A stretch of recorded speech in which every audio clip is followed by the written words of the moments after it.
rice চাওক না rice আজি সৰস্বতী পূজা আহি গেলো মানে ফাৰ্ষ্ট 10 মিনিট মান থাকো ফেক্টত মানে জগাৰখিনি কৰি দি যাওঁ অলপ ফুল চুল কিবা ৰাই আহা দুটাকো লগ পালো কিন্তু মোৰ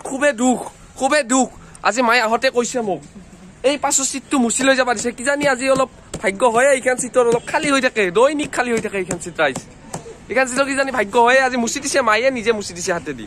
বলো কিবা হয় নাই আশা খুবে কম যি দেখছো এতে ৰাইস চাই থাকক মই পিছলৈ দেখি আছো চাওক এই যে সিটখন খালি হৈছিল এই এটা অধমক বহাই লৈছো এই এটা অধমক বহাই লৈছো এইটো এই এটা খুৰাক লগ পালো এতে সৰস্বতী পূজাৰ দিনা আমি এনে আৰু সিঙ্গেল প্ৰাণী এনে না কিবা কব খুৰা মোৰ কব লগা এখন মানে সৰস্বতী আজিকালি একদম ৰাস্তাই কি কম আৰু এই অধমক লৈ ঘূৰি পৰছো আৰু পাছৰ সিটখন খালি আছে আজিও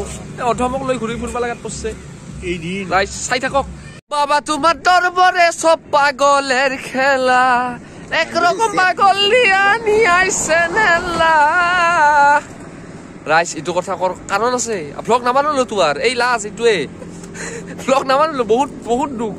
বাইকৰ সিটটো খালি মানে খালিয়ে ৰৈ গেল আজি খালিয়ে ৰৈ গেল বহুত দুখ যন্ত্ৰণা পালো কিমান সৰস্বতী চালো আজি কিন্তু নাই আমাৰ কাৰণে নাই ৰাইস কি কম বহুত দুখ মানে খাই নাই বাবা তোমাৰ দৰবাৰে সব পাগলেৰ খেলা